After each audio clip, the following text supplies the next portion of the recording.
The moment someone hurts you, something inside you reacts almost instantly.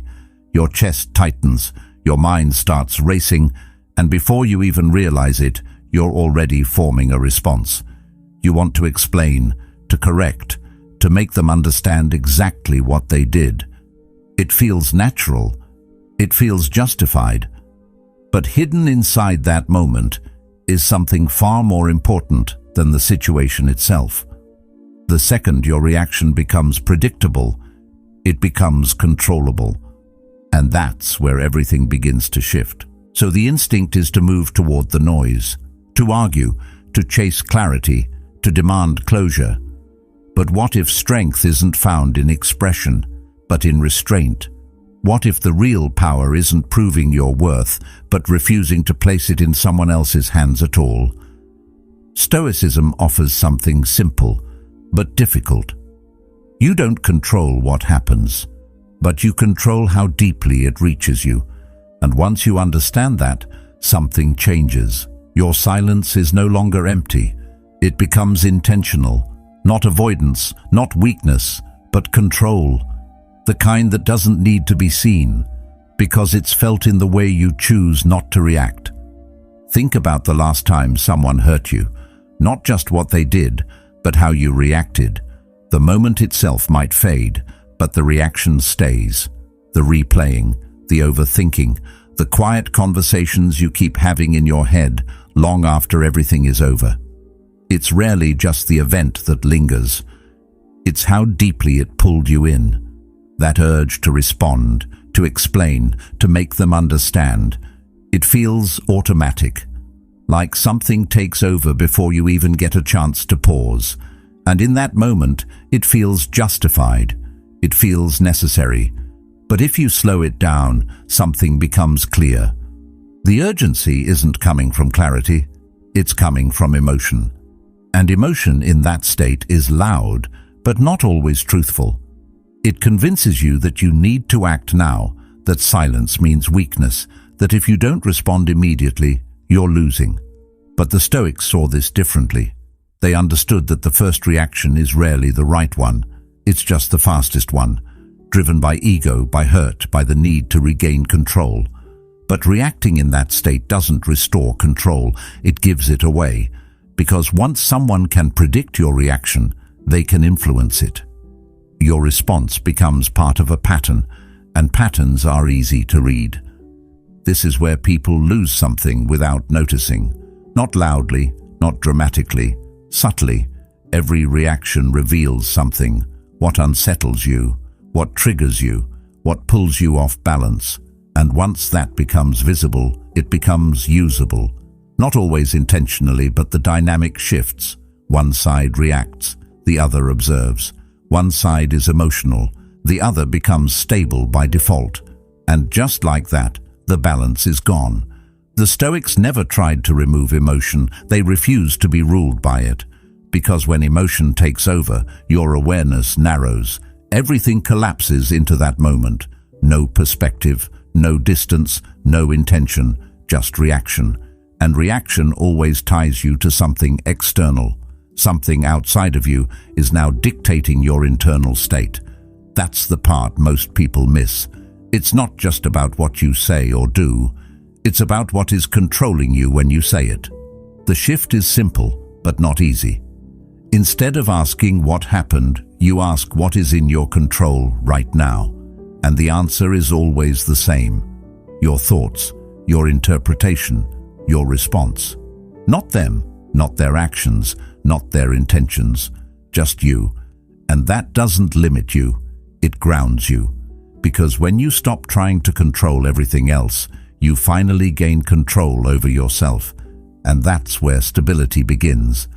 Not in changing others, but in mastering how you respond to them. That's why discipline matters. Not suppression, not silence out of fear, but space. Space between what you feel and what you do. Because in that space, you are no longer reacting, you are choosing. And over time, that choice changes everything. You become harder to provoke, harder to read. Not because you're hiding, but because you're no longer predictable in the ways that weaken you. You stop feeding patterns that once controlled you, and you start moving with intention instead of impulse.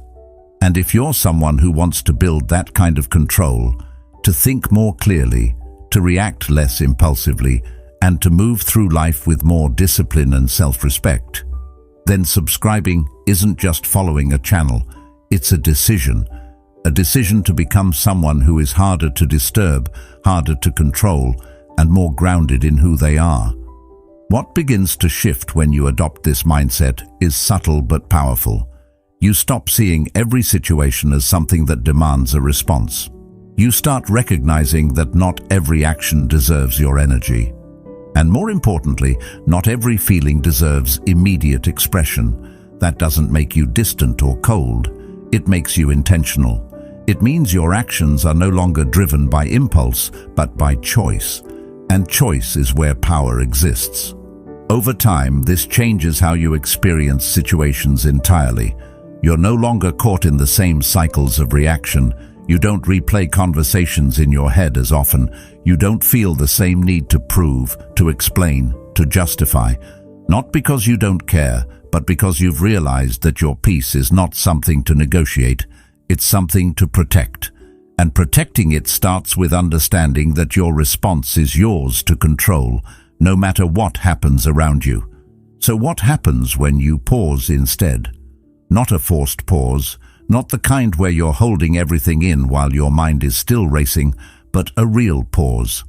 The kind where you step back internally and choose not to move immediately. At first, it feels unnatural, almost uncomfortable, because you're interrupting a pattern that has likely been running for years. The urge to react is still there, the thoughts are still forming, the emotions are still present, but you don't act on them right away. And in that space, something subtle begins to change. The intensity that once felt overwhelming starts to lose its grip. Not because the situation has changed, but because your relationship to it has. That space you create, even if it's only a few moments, is where control begins to return. Not control over the situation, but control over yourself. And that distinction matters more than most people realize. Because when you're reacting instantly, you're not choosing your response, you're releasing it. You're letting whatever rises to the surface dictate your behavior. But when you pause, you introduce awareness. You start to see the reaction before it happens. You notice the impulse instead of becoming it. And once you can see it, you are no longer completely bound by it. This is where silence enters the picture, not as an absence but as a presence. A deliberate choice not to engage in the usual way. And that kind of silence carries weight. It's not empty, it's intentional. It communicates something without needing explanation. Most people are used to noise when conflict arises. Raised voices, long messages, repeated attempts to clarify or defend. That's the pattern. That's what's expected. So when that pattern is suddenly broken, it creates a kind of tension that words cannot replicate. Not aggressive tension, but uncertainty. And uncertainty has a way of making people reflect in ways they normally wouldn't. The common misunderstanding is that silence equals indifference, that if you're not reacting, you must not care. But the reality is often the opposite. It takes far more effort to remain composed than it does to react emotionally. Reacting is immediate, it's instinctive, it requires no discipline, but choosing silence, especially when you feel justified in speaking, requires restraint. It requires clarity. It requires you to prioritize your state over your impulse. And that's not weakness, that's control in its most refined form. When you choose not to explain yourself in the heat of the moment, something interesting happens. You remove yourself from the emotional exchange. You're no longer feeding the cycle. And without that energy, the dynamic shifts. Because most interactions rely on mutual participation. One person says something, the other responds, and the exchange continues. But when one side steps out of that loop, the rhythm is disrupted. And in that disruption, the other person is left without the reaction they anticipated. They're left to sit with what they said or did without immediate feedback. And that often creates more reflection than any argument ever could. It's not about ignoring or avoiding. That's where people get it wrong. Avoidance comes from fear. Silence, when chosen with intention, comes from strength. You're not running from the situation. You're refusing to engage with it in a way that compromises your clarity. You're giving yourself time to process, to understand, to decide whether engagement is even necessary. And sometimes, the more time you give it, the less necessary it becomes. What once felt urgent starts to feel optional. What once felt like something you had to address immediately begins to lose its weight. There's also a shift in how you are perceived, though that's not the primary goal. When you don't react the way people expect, it challenges their assumptions. They can't easily categorize your response because it doesn't follow the usual pattern. And that unpredictability, not in a chaotic sense but in a controlled one, changes how the interaction unfolds. It's no longer about pulling a reaction out of you. That door is closed. And when that door is closed, the entire dynamic has to adjust. We have 2 ears and 1 mouth so that we can listen twice as much as we speak. A principle often associated with Epictetus reflects this idea in a deeper way. It's not just about listening to others, but about listening to yourself before you speak. Observing your thoughts, your emotions, your impulses, and allowing them to settle before you decide what to do with them. Because what you say in the heat of the moment often reflects your reaction, not your intention, and those are rarely aligned. As you practice this, something else begins to happen. You start to feel less pulled into situations that once consumed you. Not because you don't notice them, but because they no longer have the same hold on your attention. You're not as quick to engage, not as quick to respond, not as quick to internalize. And that creates a sense of distance, not emotional detachment in a cold or disconnected way, but a grounded distance that allows you to remain steady, even when things around you are not. Over time, this becomes less of a conscious effort and more of a natural response. The pause becomes automatic. The silence becomes comfortable. And with that comes a kind of quiet confidence. You don't feel the same need to assert yourself in every situation. You don't feel the same urgency to be understood immediately. You're willing to let things unfold without forcing an outcome, and that willingness changes how you move through conflict entirely.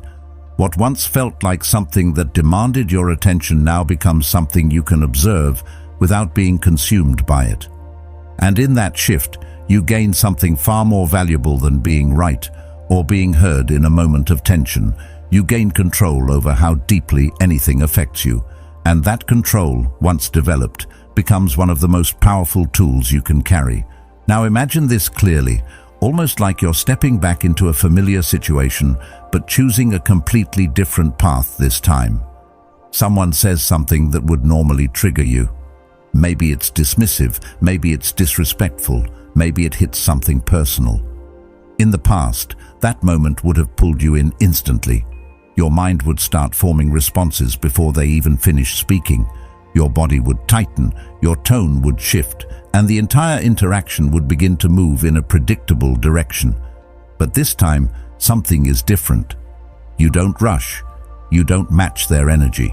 You stay composed, not distant, not cold, just steady. And in that steadiness, the entire dynamic begins to shift in ways that are almost invisible at first, but deeply powerful. You acknowledge what needs to be acknowledged, nothing more, nothing less. There is no over-explaining, no emotional overflow, no attempt to make them fully understand you in that moment. You respond with clarity, with precision, and then you stop. You don't chase the conversation further than it needs to go. You don't try to force resolution or closure from someone who may not even be capable of giving it. And that restraint, that quiet control, does something unexpected. It removes the script they were prepared to follow. Because whether people realize it or not, most interactions operate on patterns. Someone provokes, the other reacts, and from there the situation escalates. It's almost mechanical, predictable, and because it's predictable, it's easy to navigate, easy to control. But when you step out of that pattern, when you refuse to play your expected role, the structure breaks. There is no escalation because there is nothing feeding it. There is no back and forth because you are not engaging in it the same way. And that creates a kind of silence, not the absence of words, but the absence of predictability. And that's where uncertainty enters. Not confusion in a chaotic sense, but a pause in the other person's expectations. They anticipated a certain version of you, a familiar reaction, a known response. And instead, they are met with something they can't easily read, something controlled, something measured. And in that moment, the focus shifts.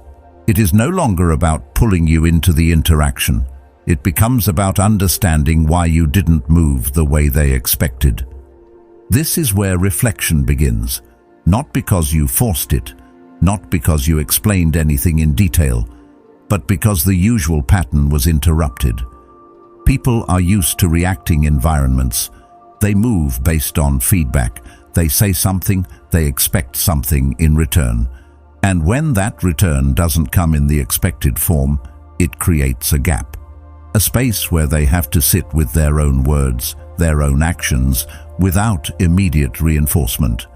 And that space is often more impactful than any argument could ever be, because arguments tend to keep both sides locked in their positions, each person trying to prove a point, defend a perspective, or win in some way.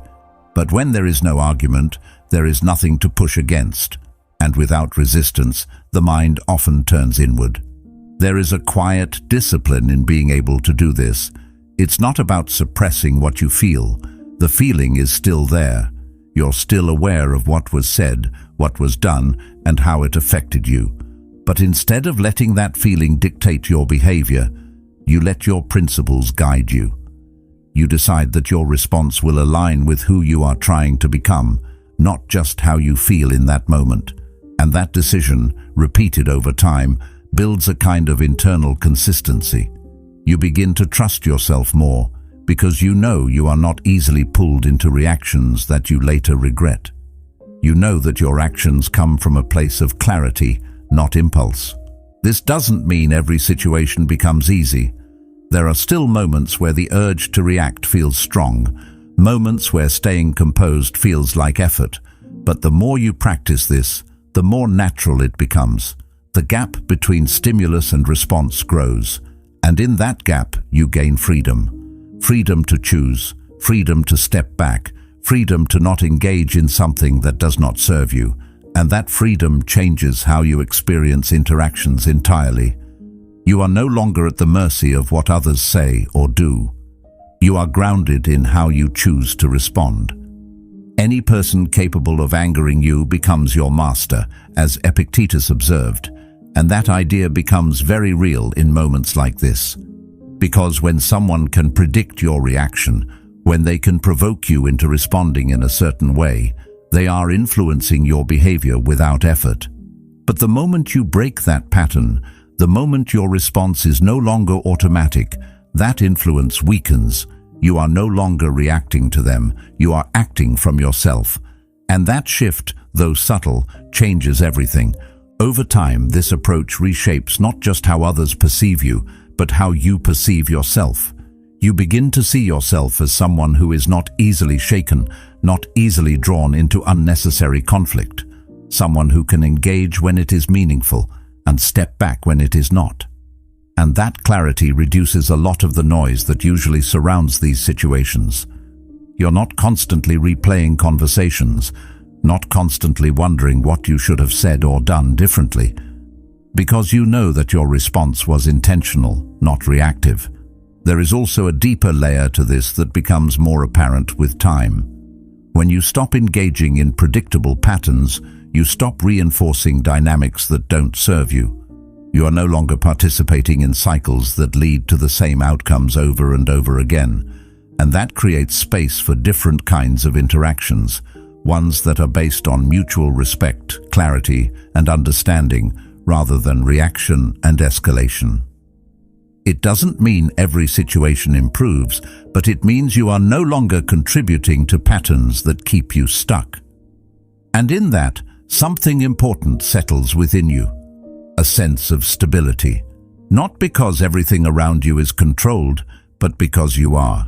Your response is no longer something that can be easily anticipated or influenced. It is something you choose. And when your actions come from that place, they carry a different kind of weight. Not loud, not forceful, but steady. And that steadiness is often more powerful than any reaction could ever be. This is where most people get it wrong. The idea of confusing someone is often misunderstood, almost reduced to something shallow.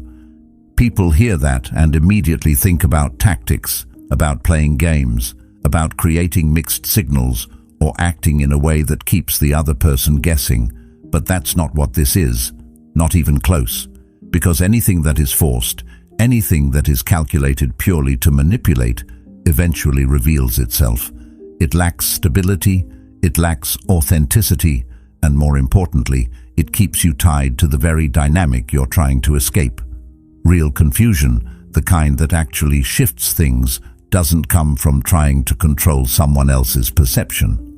It comes from becoming someone who no longer reacts in predictable ways. When your behavior is no longer driven by impulse, it becomes harder to read. Not because you're hiding anything, but because you're no longer operating on the same emotional level. Most interactions are built on patterns that people unconsciously rely on. Someone pushes, you respond. Someone withdraws, you chase. Someone creates tension, you try to resolve it. These patterns repeat because they're familiar. They feel natural, even when they're unhealthy. But when you step out of that cycle, when your response no longer follows the expected path, it creates something unfamiliar. And unfamiliarity is often interpreted as unpredictability. That unpredictability is not chaos, it's control. It's the result of someone who is no longer reacting automatically, but choosing deliberately. And when your actions come from that place, they carry a different kind of presence. You're not trying to be understood in every moment. You're not trying to manage how others perceive you. You're simply grounded in your own clarity, and that grounding creates distance. Not just physical distance, but psychological distance. The kind of distance where someone can no longer access you in the same way they used to. They can't trigger the same reactions.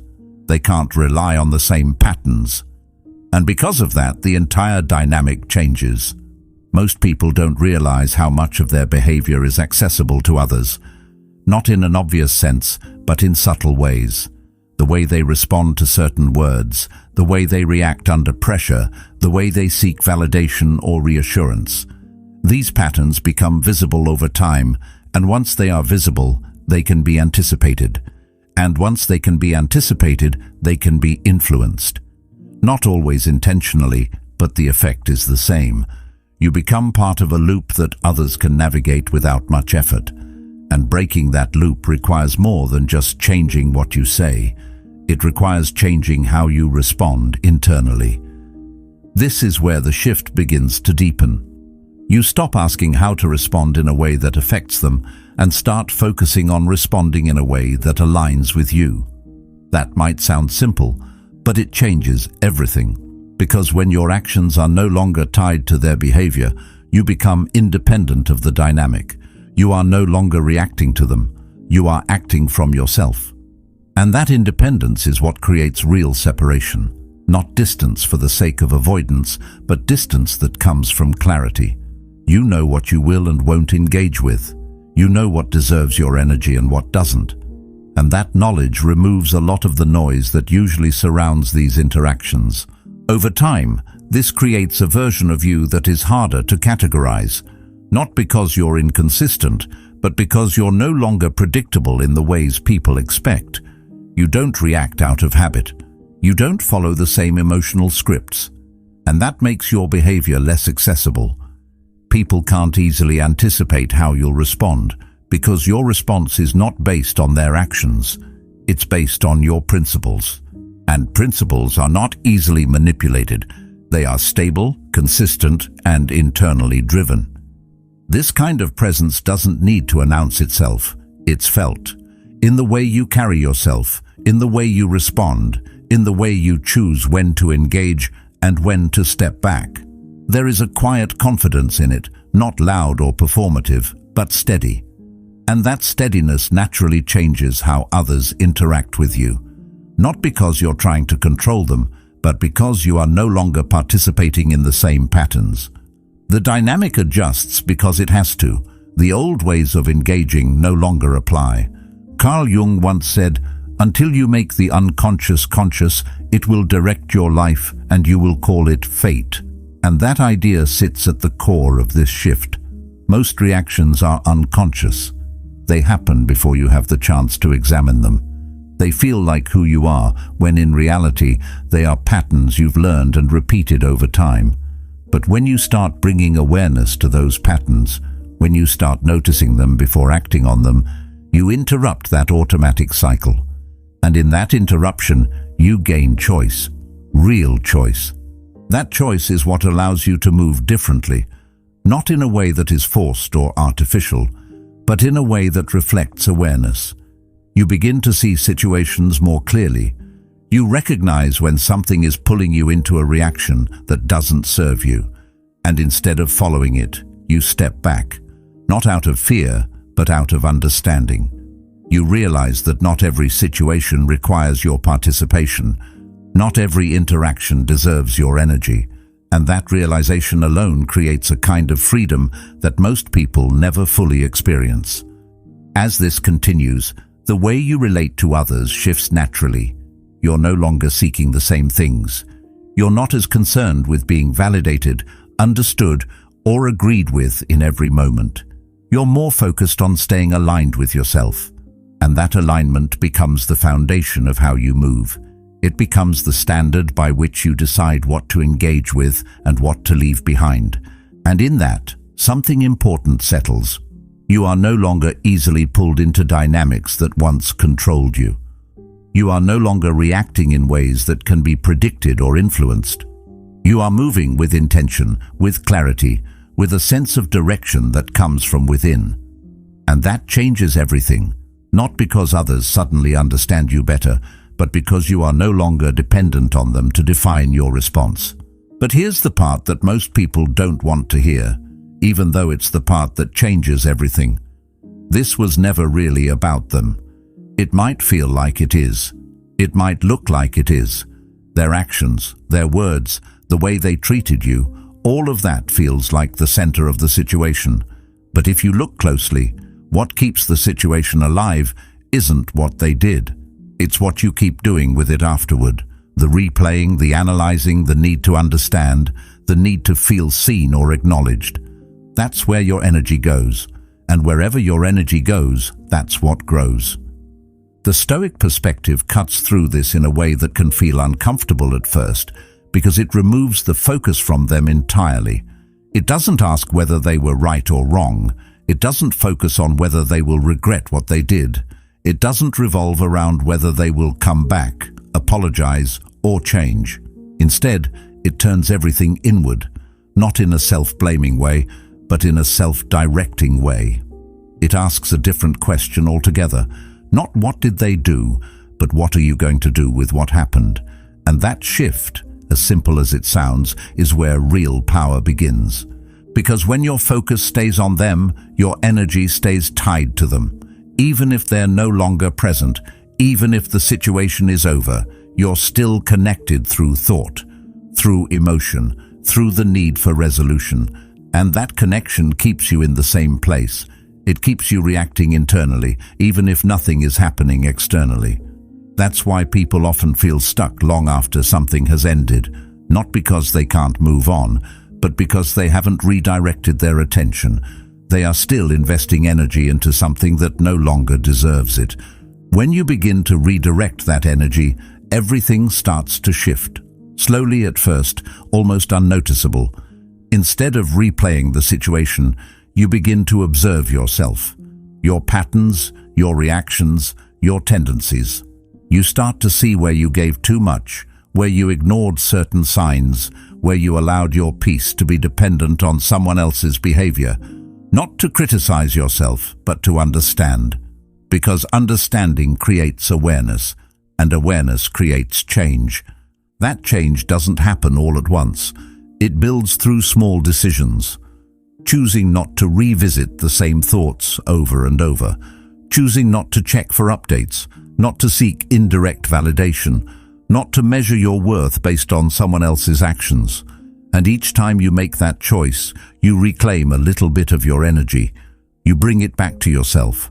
And as that continues, you begin to feel something different. Not closure in the traditional sense, but distance. A quiet separation from what once felt consuming. This is where growth actually begins, not in the moment of being hurt, but in what you choose to do afterward. You start investing in things that strengthen you. Your habits, your discipline, your mindset. Not as a reaction, not as a way to prove anything, but as a way to build something stable within yourself. And over time, that stability becomes more valuable than any external validation ever was. Because it doesn't fluctuate based on how someone treats you. It doesn't depend on being understood or appreciated. It comes from knowing who you are and acting in alignment with that. There is a quiet shift that happens when you stop needing someone else to recognize your value. You no longer feel the urge to explain yourself in the same way. You don't feel the need to prove that you were right or that you deserved better. Not because those things aren't true, but because you no longer need them to be acknowledged externally. You've already accepted them internally, and that acceptance removes a lot of the tension that usually keeps people stuck. You're not waiting anymore, not for an apology, not for clarity, not for anything. No man is more unhappy than he who never faces adversity, for he is not permitted to prove himself, as Seneca wrote, and that idea reframes the entire experience. What once felt like something that set you back begins to feel like something that revealed something important. Not about them, but about you. Your limits, your patterns, your capacity to grow beyond what you thought you could handle. And in that, the situation takes on a different meaning. It's no longer just something that happened to you. It becomes something that shaped you in a way that you can actually use. As this continues, your priorities begin to shift.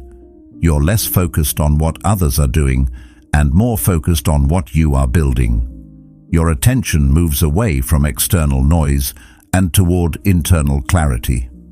And that clarity simplifies things. You're not as easily pulled into situations that don't align with you. You don't feel the same need to engage in every conflict, to respond to every slight, to correct every misunderstanding. You become more selective, not in a distant or detached way, but in a grounded way.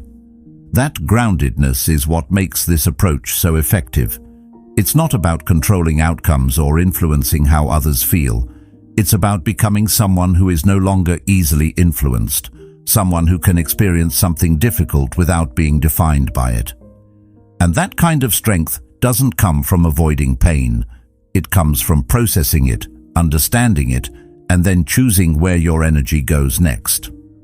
Over time, the need for validation fades. Not completely, but significantly. You no longer look to others to confirm your worth. You no longer depend on their behavior to determine how you feel about yourself. And that independence creates a kind of freedom that is hard to describe but easy to recognize once you feel it. You are no longer tied to outcomes in the same way. You are not waiting for things to resolve in order to feel at peace. You carry that peace with you, regardless of what others do. And when you reach that point, something becomes very clear. The situation that once felt like it had power over you no longer does. Not because it changed, but because you did. Your focus shifted, your energy moved, your perspective expanded. And in that shift, you didn't just move on from what happened. You moved beyond the version of yourself that would have stayed stuck in it. So what happens when you fully detach from the need to react, to prove, to be understood? At first, it doesn't feel like freedom. It feels unfamiliar, almost like something is missing. Because for so long, your responses were tied to what others did, what they said, how they behaved. There was always something to respond to, something to fix, something to explain. And now, without that constant pull, there's space. Quiet space. And most people don't realize how uncomfortable that can be in the beginning. Not because it's bad, but because it's new. You're no longer moving in reaction. You're no longer chasing resolution in the same way. And that absence of urgency can feel strange before it starts to feel powerful. But as that space settles, something begins to shift. You start to notice that you're not as affected by the same things anymore. Not because you've become indifferent, but because you're no longer controlled by them. There's a difference between feeling something and being moved by it. Before, a situation would pull you in completely. Your thoughts, your mood, your focus would all revolve around it. Now you can see it without being consumed by it. You can acknowledge it without needing to act on it immediately. And that subtle difference changes everything, because control is no longer external, it's internal. This is where freedom actually begins to take shape, not the kind of freedom that comes from everything going your way, but the kind that comes from knowing that your state is not dependent on what happens around you. You don't need things to resolve in a certain way to feel at peace. You don't need someone to understand you in order to feel validated. You don't need closure in the form you once thought you did. And that realization removes a lot of the pressure that usually drives people to react. You're no longer trying to control outcomes that were never fully in your control to begin with. There is also a shift in how you experience other people. When you're no longer seeking validation or reaction, your interactions become clearer. You see things as they are, not as you hope them to be. You're not projecting expectations or trying to guide the outcome. You're observing, engaging when it aligns, stepping back when it doesn't. And that clarity makes it easier to recognize what is worth your time and what isn't. You're no longer trying to make everything work. You're allowing things to reveal themselves. What's interesting is that this kind of detachment often creates a response in others, but not in the way people expect. It's not about making someone feel something directly. It's about removing the usual access they had to your reactions. And when that access is gone, it creates a kind of uncertainty. They may not understand it at first. They may expect you to eventually respond the way you used to. But when that doesn't happen, when the pattern is consistently absent, something shifts in their perception. Not because you explained it, but because your actions no longer match their expectations. That's where the deeper realization begins, not just for them, but for you as well. You start to see how much of your previous behavior was tied to patterns that were never questioned. You see how often you responded out of habit rather than intention. And once you see that, you can't unsee it. You begin to move differently, not as an effort, but as a result of awareness. And that awareness creates a kind of stability that isn't easily disrupted. It's not something you have to force, it becomes natural. You start catching yourself before you fall into the same loops. You notice the impulse, but you don't immediately follow it. And in that small pause, you begin to understand just how much of your past reactions were automatic. There is only one way to happiness, and that is to cease worrying about things which are beyond the power of our will. A principle echoed by Epictetus captures this shift in a simple but profound way. Because once you truly understand what is and isn't within your control, a lot of the noise fades.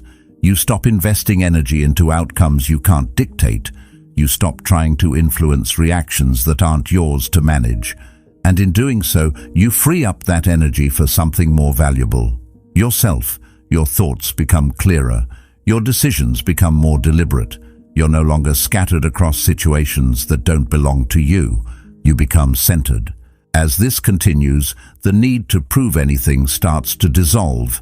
You're not trying to show your worth through reactions, through explanations, through effort directed at others. Your worth becomes something internal, something stable. And because of that, your actions become more selective. You engage where it matters.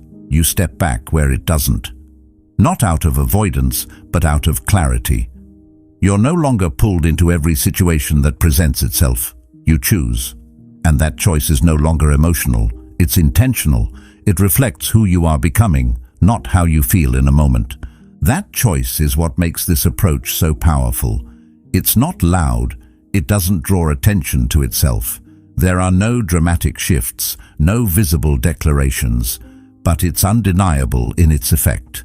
Because when someone expects access to your emotions and finds none, when they expect a reaction and are met with composure, it creates a kind of distance that can't be easily bridged.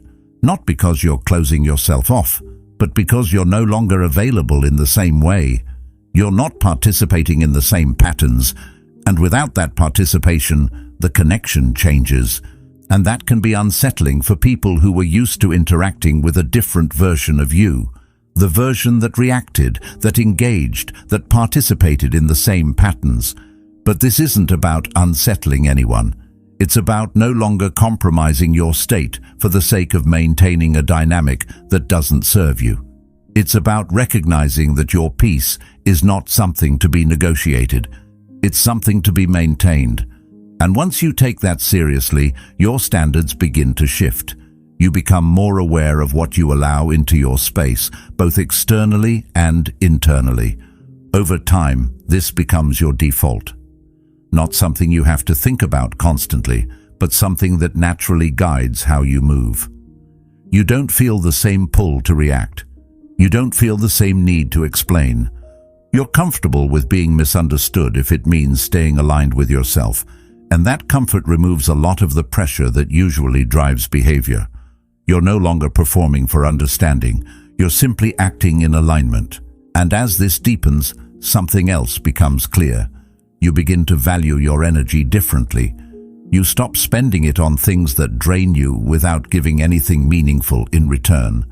You stop chasing conversations that lead nowhere. You stop trying to fix situations that were never yours to fix. And instead, you invest that energy into things that build you, your discipline, your habits, your mindset, your future, and that shift compounds over time. In the end, what you gain isn't just distance from certain situations or people. You gain a deeper connection to yourself, a sense of stability that isn't easily shaken. And from that place, everything else becomes clearer. You're no longer moving in response to what others do. You're moving in alignment with who you've become.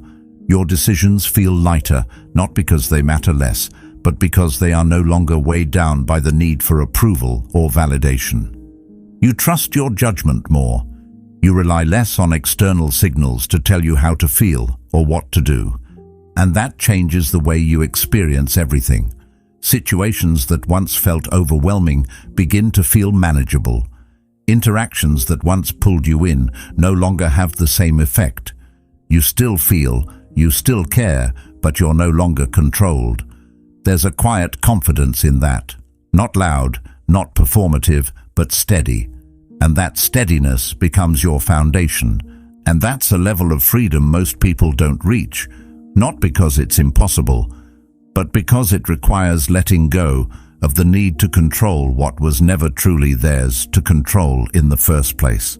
At some point, you realize the real power was never in reacting. It was in choosing not to. Not because you don't feel, but because you've learned not to be ruled by what you feel.